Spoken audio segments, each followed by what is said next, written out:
In my opinion, to find your success as a drag artist, you kind of have to figure out how to be memorable, how to be known by people, and like how to make that happen. And I think my biggest thing for me is like, oh, I'm a show host, I'm funny, I'm kind of a diva, and like I think we all know I'm joking. Yeah, you should. I think we all know I'm joking. And if you don't know I'm joking, get with it.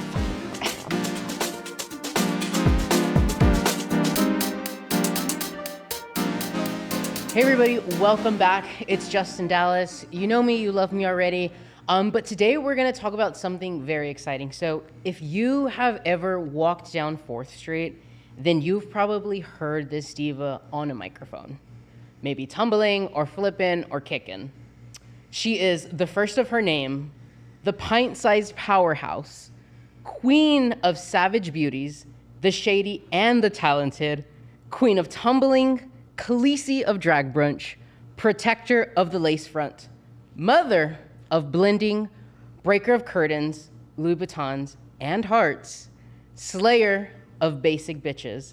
It's Ritzy Bits. Ritzy, how are we doing? How are you feeling? I'm great. There are times where I write things and I do things. I'm like, nobody's ever going to repeat this or say this back to me.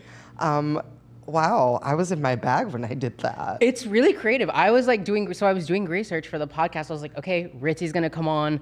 Let me just go on her website, which, by the way, if you want to know, it's iwantattention2.com. Yes. Iconic. www.iwantattention2.com. Ding. And I was like reading the website and I was like, okay, now this is a bio. Like this could be like used for graduations, announcements, eulogies. Like this could be everywhere. Like it is so iconic. Well, thank you. I was just really into Game of Thrones at the time, and I was like, what would an intelligent and insightful drag queen do? Probably not that, so I did that. So were you really big into like Game of Thrones at that time? Yes, I'm like, okay, the thing is, people see me and I'm up on stage and I give off this energy that apparently I wouldn't be into like nerdy things. Okay. Very much am.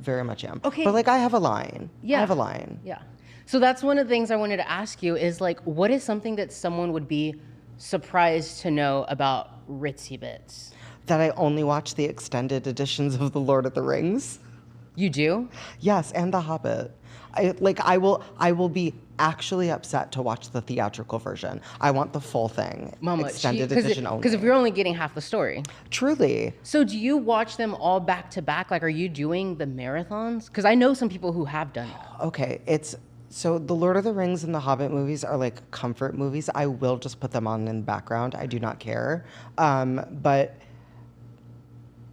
I have done the full like chronological what came out when marathon. Okay. And I've done also the like chronological in the universe timeline moment, and that's always fun for me. I tried to do that with Star Wars, though I famously have never seen a Star Wars. No, I have never seen a Star Wars. I feel like at this point, like it's just they're so boring and weird to me. It's too late. We're too late. Like there's like what they have the Disney franchises now. Like, sure. Series. Yeah, good for her. Good for the mouse. So tell me, Ritzy, she's the breaker of chains apparently. How did you come up with like Ritzy Bits? Like what is your story behind the origin? Okay, so at first I was looking for a drag name, and one of my like first nerd out things was Harry Potter. Okay. And very grateful. I decided not to take that avenue. I would have had to change my name. What was the name?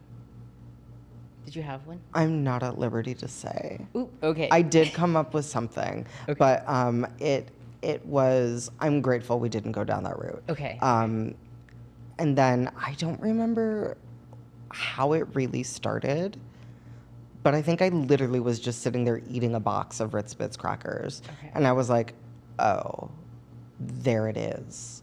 Okay. It was my favorite snack growing up. Going to gymnastics camp, I would sit there. I would always have the peanut butter Ritz Bits. Back in a day and an age where you could show up to a facility with children and have peanut butter. Yeah, So you were a you're peanut not allowed butter- to do you were that a now. peanut butter Sun diva. butter only. Yes. Okay, I was Oh, the cheese. I was oh. the cheese one. Never the cheese. What? Never the unless it is from like an international store. I will not eat the cheese. Because it's not real. No, it's not real cheese. But like I had living in New York, I did have the cheese version from like a Japanese bodega. Okay. It was divine. Okay. I need to. So good. We need to do like a Ritz Bits mukbang. You also, side note. Oh need, my like- god, they do have several different flavors. Well, because it's like matcha. There's like all of these like international flavors. It's like the Coca-Cola Museum. Like they have flavors like all around the world. I But had no idea. you need a merch that says like it's Ritz Bits, like something. We'll work like, on it. We'll work Bam. on it. Something like bam. Here's like $10. Get a shirt.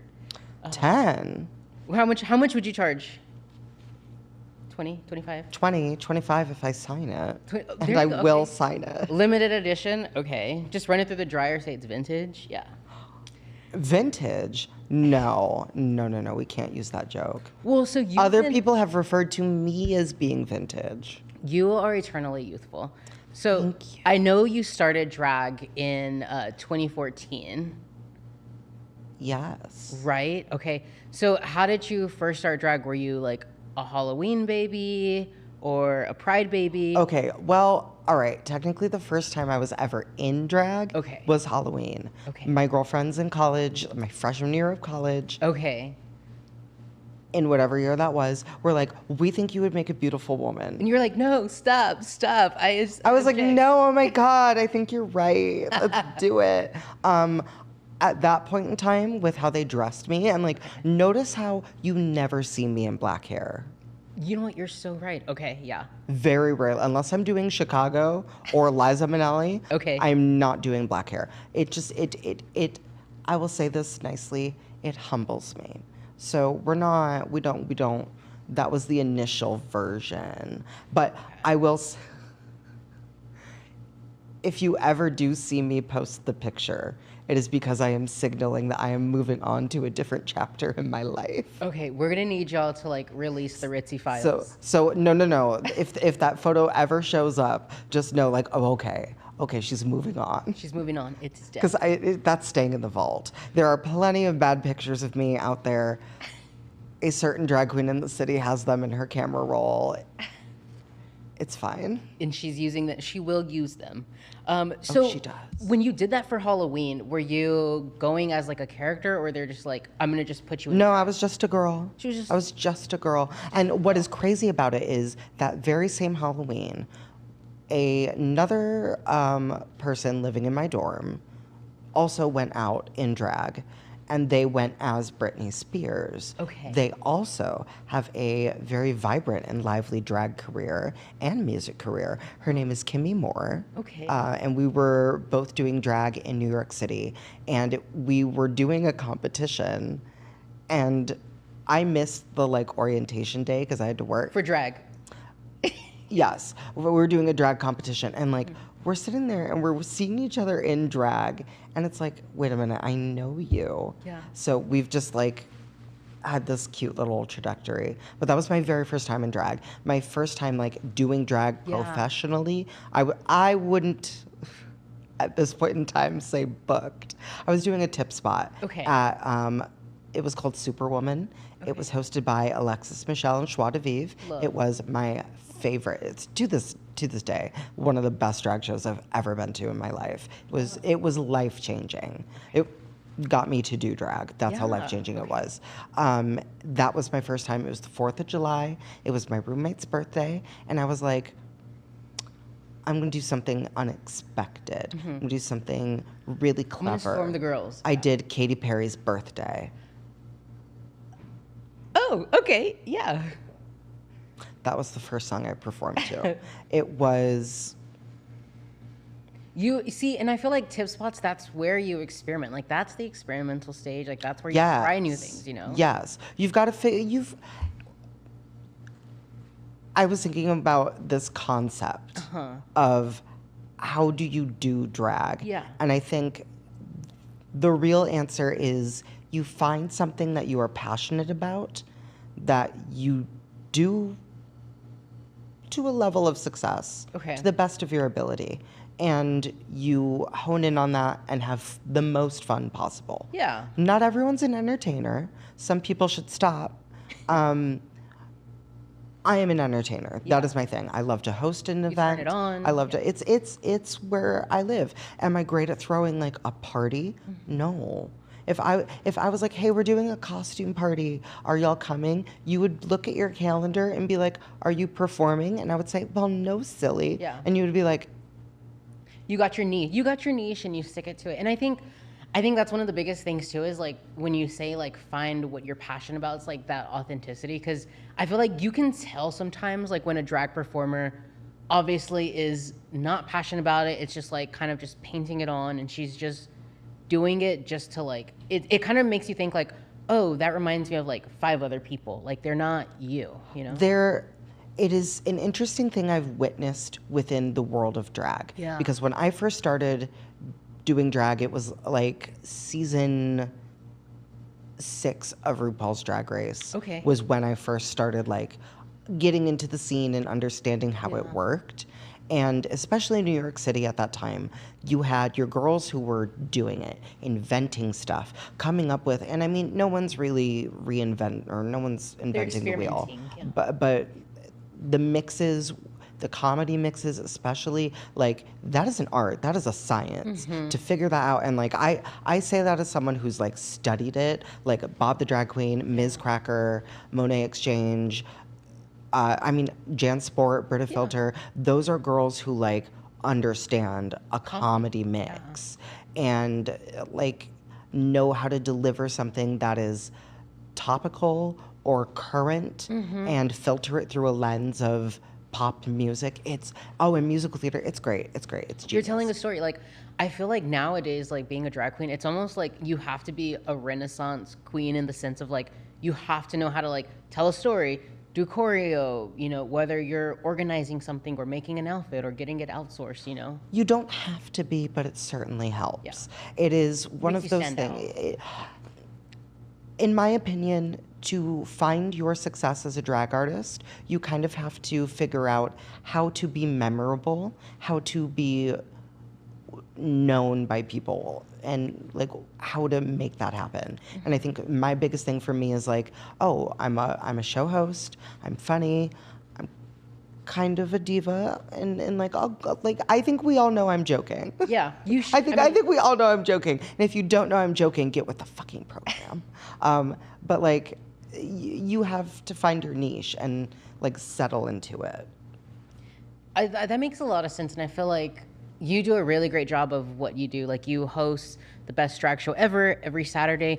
What is important to you, like as a drag queen? Not even as a drag queen, but like as someone as an audience. Like if you're going to a drag show and having lived like in New York and Austin, like what is a performance that you're like, oh wow, like that actually made me it's memorable, you know? Good question. I mean, I like to laugh and I like to be shocked. My favorite thing about drag is there's no real wrong way to approach it as long as you understand how to put a performance together. Yeah. And in Austin especially, I am constantly amazed at the stuff that people come up with, because I'm sitting there going, how did you even come up with this idea? How did you figure out how to make these things work together? And like, that is great. My personal favorite is when you combine spoken word with music in a way where I'm not able to guess where your story is going, but it's still clear and cohesive. Okay. So going back to like it's the Ritzy show. What can people expect if they're going to a Ritzy show or they're seeing a Ritzy performance? Like your hit single Ritzy Boom, you said, "Ooh, girl, we're feeling Ritzy, looking fresh and getting frisky." My question for you is, what is that Ritzy Boom Boom? Oh, a question for the ages. Too Ritz or not too Ritz? Like. That is the question. The Ritzy Boom is just that like kind of it girl swagger factor. Like, can you walk into the room, command what is happening and make some magic happen. And there are several people I've met in Austin, namely the cast members, Yeah. past, present, and future of the best drag show ever, that have that ritzy boom. That, I mean, I guess if I knew French, I would say that je ne sais quoi. Je ne sais quoi. But I don't know anyone named Jenna. Yes, I do, genitalia. Love you. Shout out Jenna on the pod. Okay, no, I love that. And I feel like if you're believing your fantasy and you're buying your own fantasy, it makes it so much easier for other people to tune into the show. I would hope so, yeah. Yeah. I mean, some girls have gone back and forth on me about this. I was once asked, like, who's your favorite drag queen? I was like, me. And someone was like, no, like, who's your... And I was like, I don't think you understand the question you're asking me. Yeah, you have to. I'm my favorite drag queen. Exactly. I only do drag in the way that I do it because I saw opportunities that weren't being picked up, and like, oh, well, you could do this or you could do things this way. I'm like, well, instead of wishing someone would, Go do like, it. be the change you want to see in the world. Period. You heard it Be here the first. Ritz you want to see in the world. Ritzy, the Gandhi of drag, mama, making moves in the The best light. Gandhi of drag. In the Oh best my light. Like, she God. is making changes. She is being the change. But that makes so much sense when you say, like, I'm my favorite drag queen. Like, the only person I have to outdo is myself. And like, do you think about that? Like, having done drag for, the experience you've had, like, do you try to like outperform yourself, or do you feel like the pressure of like, I gotta keep creating? I'm only focused on myself. Somebody said the other day to me, I think you were actually there, like, you don't watch my stories on Instagram. I'm like, do you think when I'm on social media, I love I'm there watching to my care own about stories. you? Like, I'm focused on myself and just trying to move forward from where I'm at. Yeah. And I'm also a creature of habit. So there are moments where I'm just like, no, I'm comfortable here. This is my groove. I'm gonna ride in this wave for a while until I get bored of myself. Like, I see what other people are doing and I take note. I'm inspired by other people, but I don't try to do what other people are doing, because if that's working for you, why would it work for me? I could pick it apart and, like, this is the like weird part about drag that I feel like I talk to people about and they're like, oh, okay, girl. But like, you can pick it apart and sit there and go, why does this work? What makes this successful? And then you just rebrand it with your packaging and your flavoring, and then you resell it as this new concept and idea. But you're not outright stealing what someone else is doing. Like, Yeah. I mean, I would absolutely go wild, and I have, on people for being like, why are you blatantly copying word for word what I've done? Like, the intro to my show, like, I've been doing that intro since I was in New York. It's evolved, and if I played you the original version of it, you would not only be like, wow, how youthful, but you would be like, oh no, this was bad. Yeah. Like, it was bad. It's, not to toot my own horn, it's really good. It's what I want. Which you can stream on Spotify. Oh, well, the whole theme song, yes. Yeah. But I don't think I could put the I was like, full listening it intro. today. Yeah, I was listening It's- today. I think it's changed a little bit. Oh no, it has. Yeah. Oh, it has. It is evolved and developed throughout. The Best Drag Show Ever has been such a fun project because it started off as like, okay, you're brand new in the city. You literally don't know anybody. How are you going to get people to come out? It's Saturday night, and we're just getting out of COVID. Yeah. So this was all happening around like COVID time, or just yes. getting out. Okay. Oh yes, we were performing with plexiglass in front of the stage, and we were trying to revitalize the energy and give people hope and get us out of the. I mean, I don't want to call it a rut. It was People a were itching to get global out. pandemic. Yeah. But people needed to reach that point of, okay, it's safe again to go outside and experience life. And like, I mean, things happened along the way, but it was a crazy time of like, how do we inspire people to get out of the house? So calling it the best drag show ever, I was like, well, that's going to get people talking. It's such a genius name too, and it's just like, how has nobody thought of that before? Like, it's like, Literally, how long have we been doing it? Even RuPaul didn't think about it. I know she's sitting there in her mansion going, God damn it. fucking Ritzy, yeah. And it's just like, Ritzy fucking bitch. if you're, because like I feel like with Drag Race, like drag has spread far past just the gay community. Like there's so many like cis, straight women who love drag, people of all different genders love drag, and it's just like, if I'm visiting a city, like I love visiting a drag performance, I'm looking up drag Seattle, San Francisco, Austin, and like if the first thing that pops up is best drag show ever, that's the one I'm going to. You're in my mindset, that's the show I'm going to. Yeah. And I'm not going to it sitting there, and this is what I want people to understand. My intention behind it, It's camp. was not all that, but not like, oh my God, this show is amazing. It's no, I'm sitting there going, the best drag show ever. I'll be the judge of that. That was what sold me on. Yeah. Well, yeah, of course. Like, you're the new girl in town. It's gonna shake shit up, and like, I'm gonna be so for real. It's years later. It's still running. Other things aren't, and some of the people that were talking shit did the best advertising for me that I could have ever asked for. So many people were like, name drop, redact name here, Yeah. said a lot of shit about you. And I was like, oh, looks them up, have not met them. Cute. Like you're so busy that you aren't worried about them, or you don't even know who they are. And like that goes back to that idea of like, you are inspired by yourself, you have to believe in yourself, and whether people believe it or not, or if they hate it, like it's that genius kind of like entrepreneur artist mindset of like, I'm creating something, whether you love it or not, like it's gonna get the people talking. I mean, it's the whole no press is bad press. Yeah. Like I'd rather people be talking about the work that I'm doing and what I'm putting out there and creating. And I mean, especially if it's inspiring more people to come and check it out. That is just a side effect of the brilliance of calling it what I called it. So you came to Austin, you were essentially like Mean Girls, Katie, you were the Katie Heron drag, Oh, you're a new yeah. girl in Austin. Oh, yeah. Setting yourself apart. You created a drag show. I want to go back to where you said that you were inspired by yourself and, this character, and you're working on yourself. Do you feel like Ritzy is a character or an extension of you? Do you feel the same in and out of drag?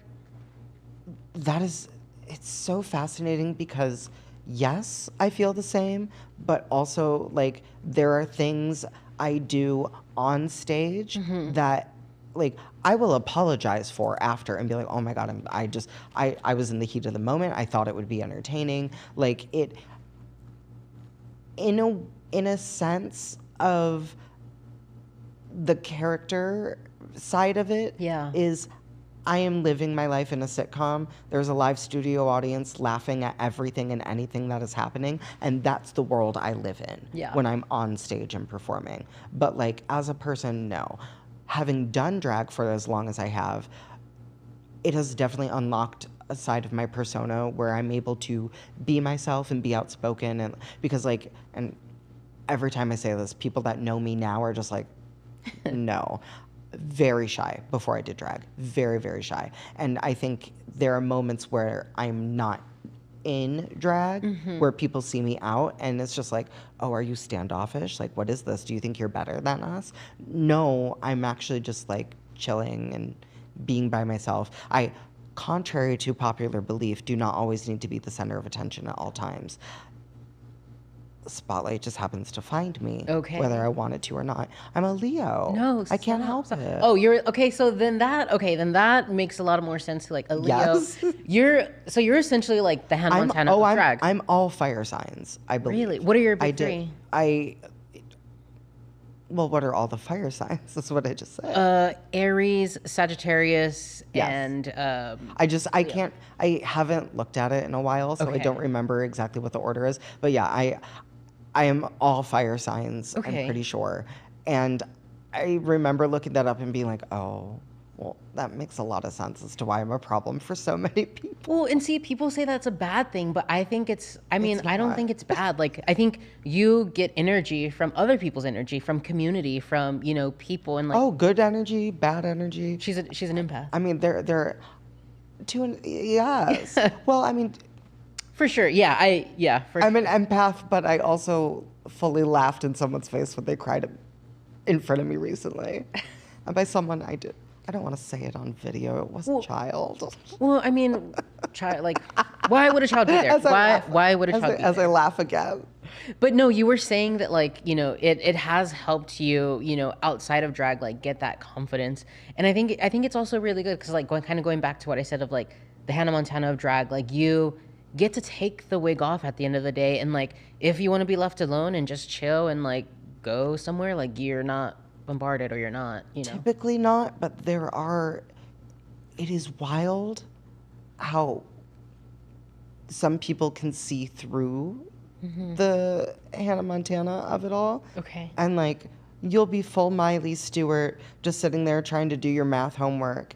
And someone's just like, hey, Hannah Montana. And you're like, Shout out Clint if you're listening. oh, Yeah, no, that makes a lot of sense. And like, I do love that. I do love the power of like thinking of drag as like almost like it's this like armor that's kind of like helped you and like helped you grow like in and outside of drag, where like maybe in the past like you wouldn't have said something or spoke up or spoke your mind, but you're like, no, wait a minute, bitch. Like I don't have my nails on, but I'm gonna give you a piece of my mind.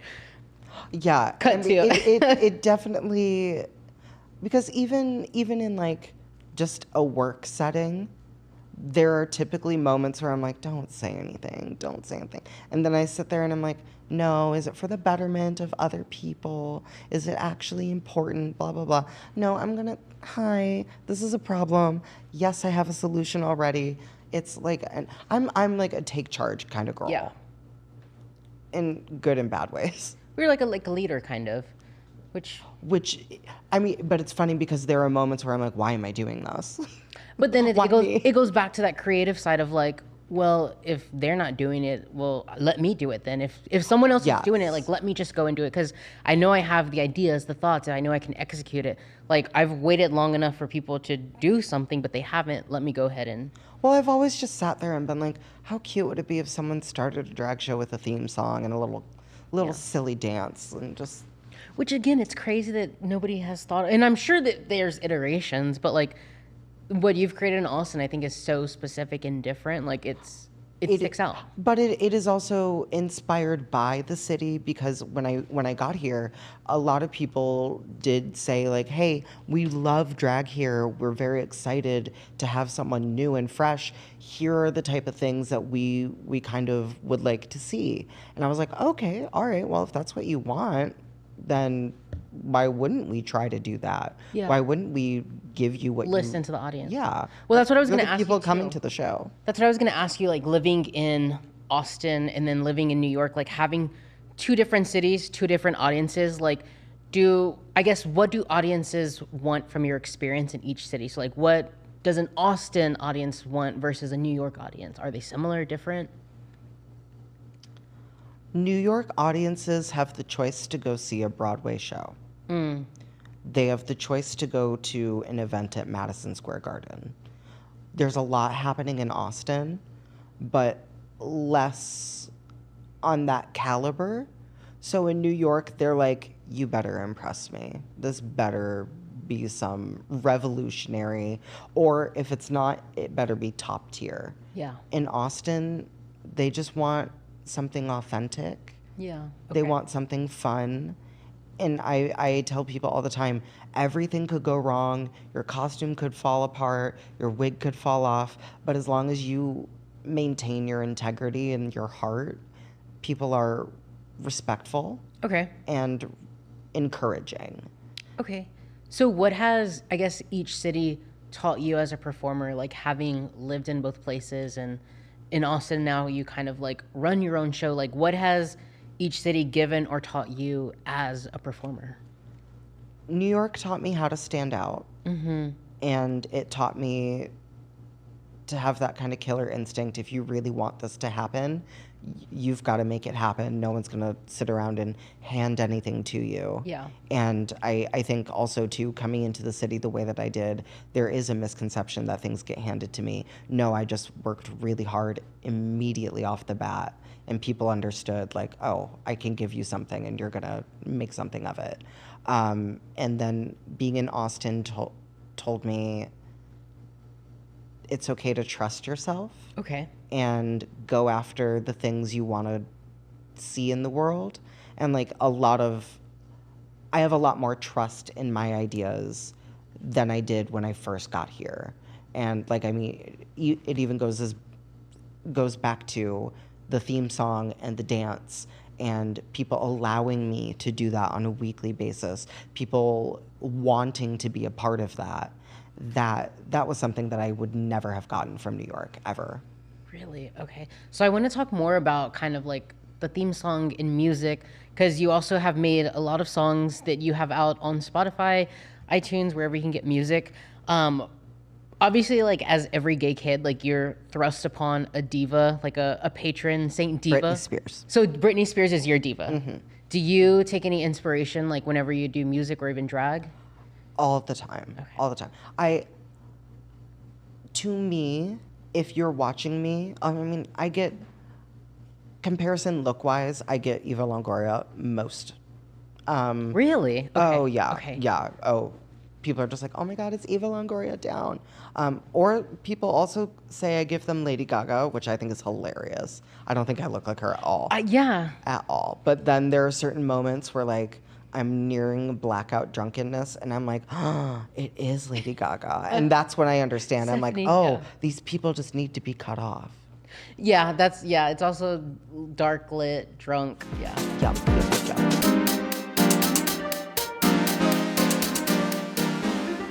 Okay, so we're back. I wanted to talk about just kind of where drag is headed.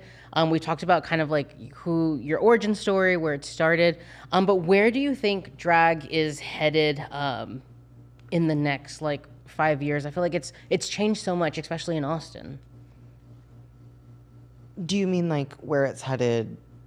Like the drag globally? landscape, like the drag landscape, like I guess like at a large. I mean, now that we've had Stop That Train in theaters June 12th, I feel like anything is possible. Mm-hmm. Drag has a tenacity. It will never die. They try so hard. It is unbridled joy and hope.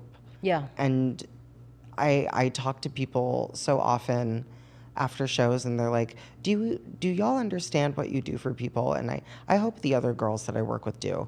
But for me, I understand completely. And I feel like it's a shared responsibility that we have to give people energy and to revitalize spirits and things, especially in tough times like now. And I'm hopeful that despite all of the negativity against us, we're gonna come back and swinging even harder. Like, and I do honestly mean it. Like, Stop That Train coming out, I was like, oh, this is important. Did you see it? Oh, I loved it. It was good. I had a grand old time. I was laughing out loud, and like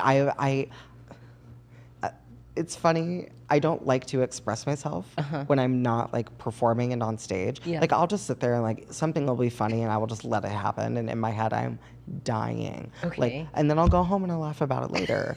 But you'll make note. Oh yeah, later. Yeah. And it's, you know, those moments where you just like randomly stop and you think about something funny that happened weeks ago. Yeah. And you laugh out like that. I would rather do that. Yeah. That's less embarrassing than laughing in the moment. But like watching Stop That Train, I was guffawing. Okay, but did you go in stone cold or were you blitzed a little? Like, I feel like the best way to experience that movie, I was maybe 4 or 5 margaritas in, and it was like the best thing ever. Oh, I mean, I choose not to engage in most life activities without a little lift. A little zhuzh. Je ne sais quoi. Little, like, I mean, I will also say my smoking tolerance is so high at this point that like it takes a lot to get me to a certain level. But like I did partake in a quick little just before I went in, but like even then, Okay.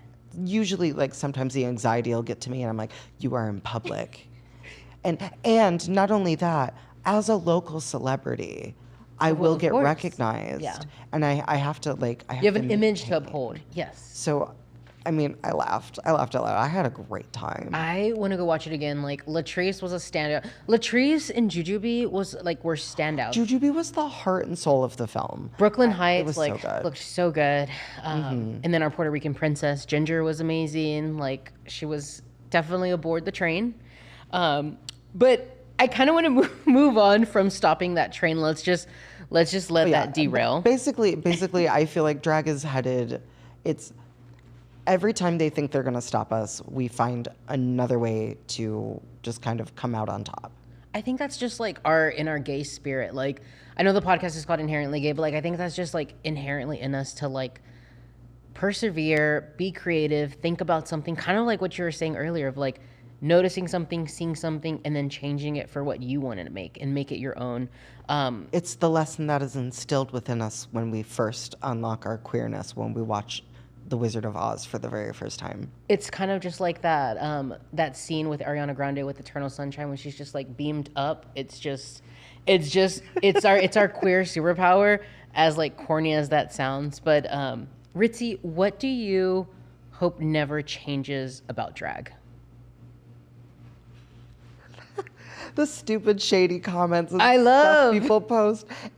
Nothing. I have a screenshot of a rant from like before I even started doing drag. Yeah. From somebody who had reposted it as a like, hey, do y'all remember when this happened? And like, if it didn't involve a lot of scrolling, I would read it. I'll read it to you later. It's hilarious. Like honestly, as much as it's the cattiness and like I like to watch. I don't like to participate in the drama. I don't care to be a part of it. As an observer. I've had enough of it. But as a casual observer, nothing thrills me more than seeing some lengthy post from some nameless queen in Montana that is reading some girl for filth over what and like it is the best part of drag. This is like for I don't know. This is for like Bravo, Andy Cohen, Wow Presents. Like y'all are sitting on a gold mine if y'all haven't created like Real Housewives of Drag. Like we need like a trashy like yes, we love Drag Race, we love Slaycation, but we need like a weekly like Real Housewives drag edition. Keeping up with something that's the locals because I will say it's part of why Drag Race has a bit of a disconnect with its fan base because people don't understand if you saw what happened in your local scene. Like even here in Austin, we will talk to people about things and they'll be like, wait a minute, y'all don't like each other? Why don't y'all perform? My favorite question is, why don't y'all perform with each other? It's like, because she hates me with a burning passion. She wants me to get hit by a car. She messed up my wig and she stole my man. Like it's like she pissed on my drag. Like yeah, exactly. Yeah, crazy things. Crazy things. We're sitting on a gold mine. Like we might have to like create our own like that. I think we should. Yeah. I think Austin, especially being as slept on as the city is, because there are so many personalities in the city that would be gold on Drag Race. And that's another thing too, is like I lived in Chicago for a bit and I love the Chicago drag scene over there, but Austin literally has almost every type of performer, like whatever you're into, whatever you want to go see, like they have it's it. why I love it here so much. There's something for everyone to fall in love with, and it's part of also why I think the infighting in any drag scene is silly, but I mean entertaining as it may be. But specifically in Austin, it's like, look, you may not be this street's cup of tea. Go somewhere else. Literally down the block. Build it and they will come. Yeah. If I have the experience that I've had in this city, it's just take a risk, take a chance, make a change. Okay, and that's break away. And that's on Disney. One thing that I want to ask you is, because you have been doing drag for 12 years, which doesn't make sense because you're only 21. I know, it's crazy how time flies. It's the Benjamin Button of drag. Yes, yes. I actually started doing drag as a very old woman. You were a And when I preemie, yeah. stop doing drag, I will be a preemie baby. Okay, that I totally see that for you. Yes. But having did drag for so long, what is something that you appreciate looking back on it now that maybe a younger Ritzy would have like overlooked or been hard on? I feel I don't have an answer for that. I feel like if anything it's the opposite. Okay. Like things I miss from when I first started doing drag Okay, that like what? Yeah. like it while I enjoy being able to get ready quickly, it used to take me 4 hours. Really? And Okay. but I would carve time out Okay. to make sure I had that full 4 hours. How long did it take you today? It took as long as it needed. Okay, and that's on self-awareness. Yeah. But it was like I at this point I try to give myself a 2-hour window because I can get ready in an hour, I can get ready in 30 minutes. I don't like to, but I miss the event that Okay. getting into drag used to be. The like it would be my whole week leading up until this moment where I Yeah. finally get to do it again. Like I crave that level of excitement of, and it's not that I don't have it because like we're very busy at Oil Camps. Yeah. We have fun events and Mondays are my favorite thing right now. But It was yeah, new. It was exciting. It was like that. the The rush. exploratory version of doing drag without the I have a weekly gig and there is a slight obligation to, and that is the one thing that I feel in drag people don't always understand is like once it becomes a weekly gig, it is now a responsibility.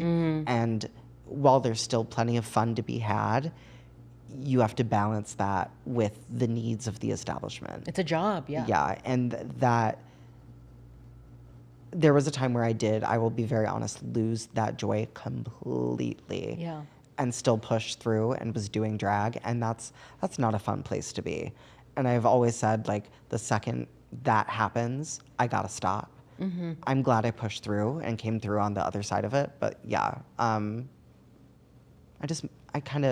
miss that joy of everything being brand new again. Well, that's what I was gonna kind of want to ask you next. Is like, what keeps you passionate, or whenever you feel like you're in a drag rut, like what kind of sparks your motivation, or what keeps you invested or passionate? The people that come out to the shows. Yeah. Because there was a period of time where I was doing drag for me because I needed what drag was giving me. And then I mean, honestly, it was when I came to Austin that I kind of stopped doing drag for me.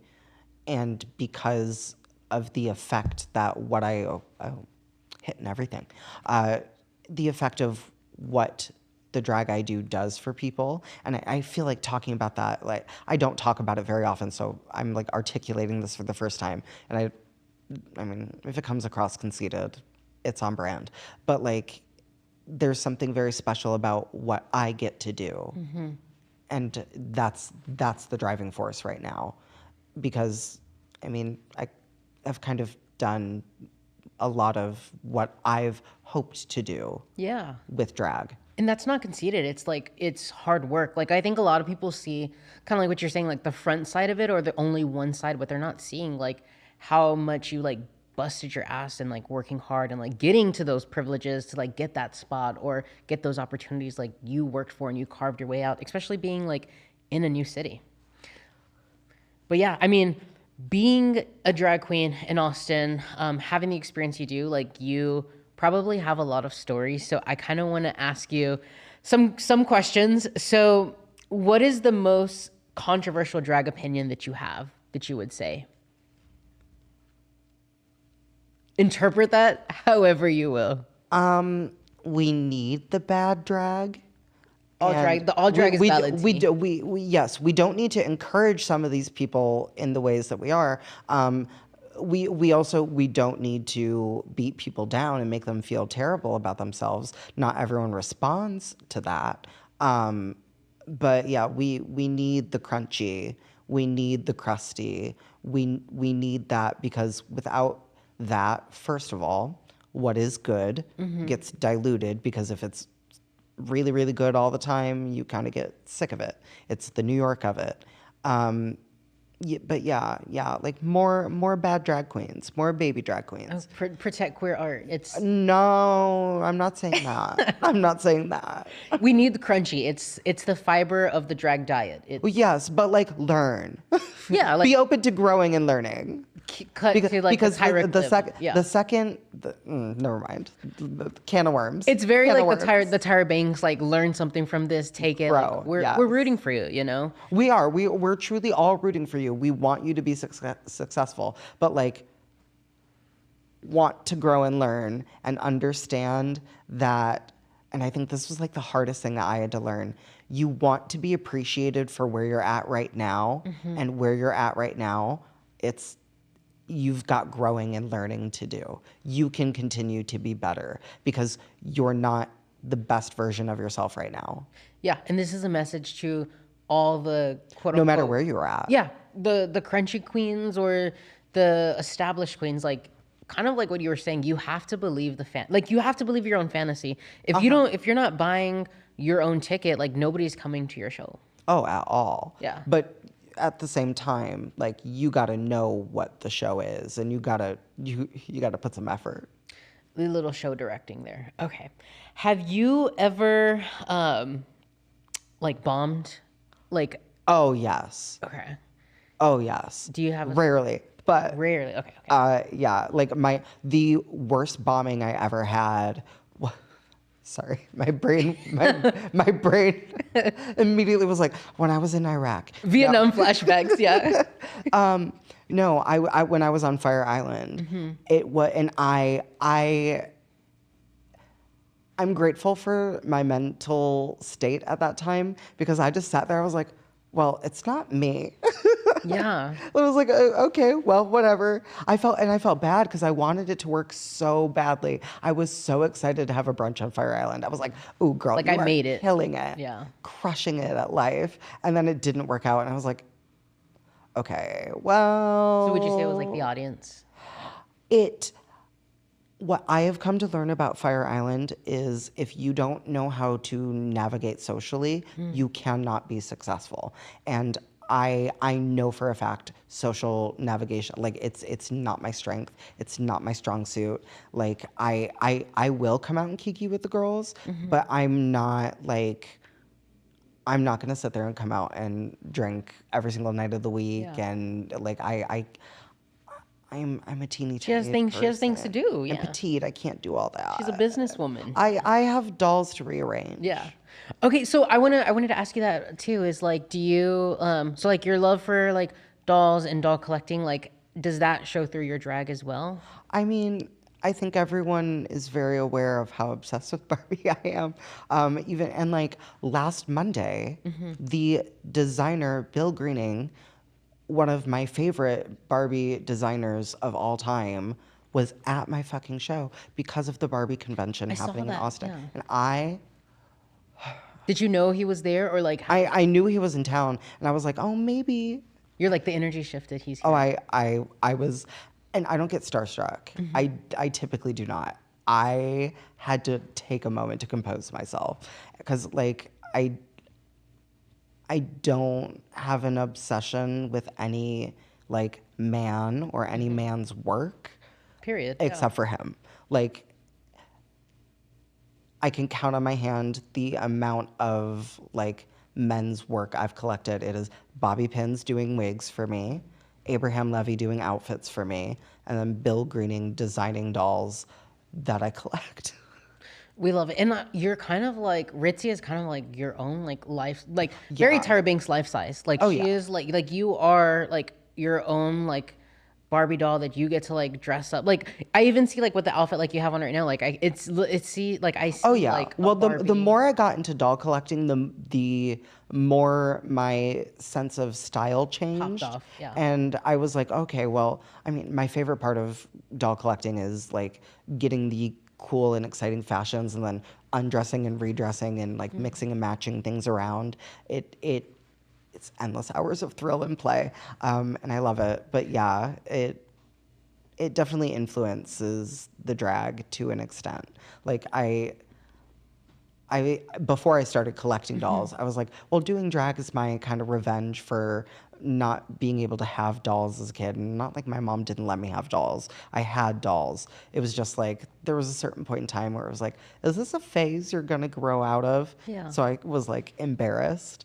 And it was like, no, And not a you're phase. kind of like Barbie too, in the sense that like how she has so many different jobs. Like I was just gonna you have so many different hats. Like going back to like the renaissance of drag, like you show direct your own show. You have tumbling experience. You do that. You sing. I've choreographed, I've modeled, I've been I was going to be a TV show host right before COVID happened. Like I think I've have done pretty much everything there is to do outside of like I don't care for pageantry. It's the I did competitive gymnastics as a child, so I have zero desire to do competitive drag. What Like, about I like mean, Drag not Race? not zero desire, but like it just. What about Drag Would Race? you like Drag Race is like a pageant of its own? So would you ever like consider doing that? Drag Race is a television show. Yeah. And you would bring the personality. I know what I would do. Okay. I would have my fun. Okay. Like I don't view for me it would not be viewed as a competition at all. A show, At yeah. all. No, I think that's a good mindset. I mean to a degree. But I'm also the reason I don't do drag competitively is because that person, that side of me, You don't want to come out. I like people. And I want people to like me. Well, that's what I'm saying. Like When I having get competitive, that's it's a whole other. It's competitive. Ritzy. let me put it this way. The small competition that I mean she'll say I started it, but she ignited it. Of who can do more costume changes at the Rude Girl show they're hosting. Okay. That ended because my competitiveness reached a point where I was like, if I don't come out on top of this, I will actually be mad at you. And I was like, I screaming. value our friendship too much for me to allow that to happen. I'm screaming. I love that because like I like also have the competitive side. Like I used to be a dancer, so I would dance like all through high school and middle school, and like we were competitive, and it was just like I don't like. I know that side is in me. I'd rather just keep it like light and funny. But no, Ritzy, if you're having a drag show and someone is coming, like what is like one thing that you want people to remember as about you as Ritzy as a queen, like thinking about like legacy and inspiration and the future and just how long you've done drag, like what is one thing you would want people to remember about Ritzy Bits?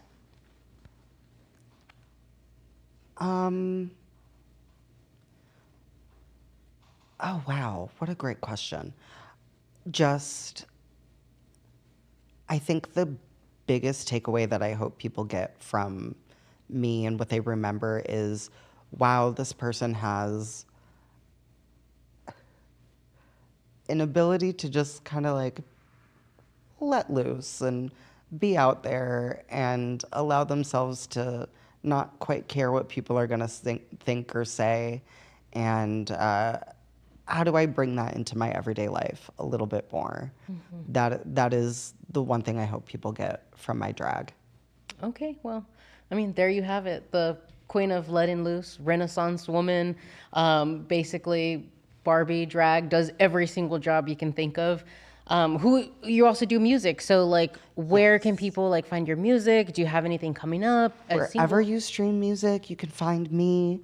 And I do have a new song coming out very soon.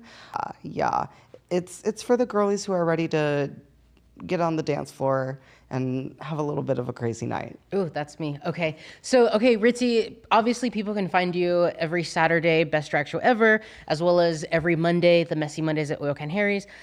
Where can people find you online? What if they want to have you or book you? Oh, if you want to book me, the best way to find me is my email, and that is ritzy@iwantattention2.com, spelled exactly how you think it would be. And then I guess if you want, I have Instagram. It's Ms. Ritzy Bits, and that's MS, like a substitute teacher, Ritzy Bits. Because the person who has Ritzy Bits, evil. Well, thank you guys for tuning in again. Again, this is Justin Dallas with Inherently Gay. We'll see you next week. But thank you so much, Ritzy, for coming on this week and talking about all things drag. This was so much fun. Thanks, y'all.